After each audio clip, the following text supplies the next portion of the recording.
ఇది railway sun glass అంటారు మన వాళ్ళందరికీ అర్థమయ్యే భాషలో అయితే మాత్రం, సరేనా.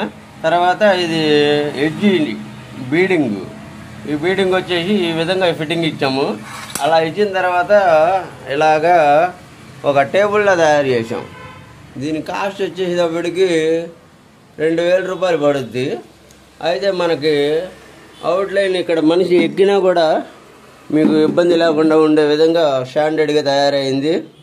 అయితే ఇప్పుడు ప్లేవుడ్ కంటే కూడా ఇది చాలా స్టాండర్డ్ వర్క్, సరేనా.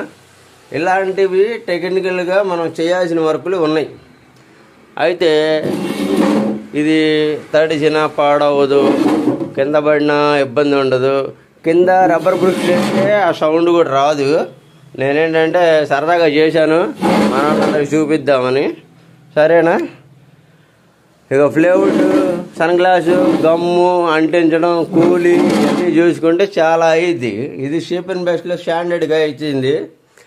ల్యాప్టాప్లు పెట్టుకోవడానికి కానీ, ల్యాప్టాప్ కంప్యూటర్ వర్కులు చేయడానికి కానీ, టేబుల్స్ రకరకాల మోడల్స్ చేద్దామని చెప్పేసి మంచి ఉద్దేశంతో మంచి పని స్టార్ట్ చేసాము.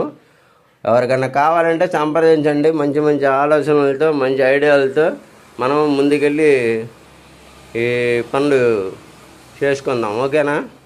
ఇదైతే కింద పడినా, వర్షం పడినా, నీళ్ళలో పడినా ఇక పోతే ఎటువంటి ప్రాబ్లం ఉండదు. సన్ గ్లాస్ లేచిపోద్ది అనే బాధ ఉండదు. తర్వాత ఊడిపోద్ది, ఇరిగిపోద్ది అనేది ఏమి ఉండదు. మొత్తం స్క్రూ ఫిట్టింగ్ ఉంటుంది, అనాబాండ్ ఫిట్టింగ్ ఉంటుంది. సూపర్ ఉంటుంది వర్క్ అంతా కూడా, చాలా బాగుంది. లోపలికి నేను ఇంట్లోకి చేసా సరదాగా, ఓకేనా. నచ్చితే ఒక లైకు, మీకు కావాలంటే ఒక phone. Kalanidhi carpenter work aluminium. Thank you very much.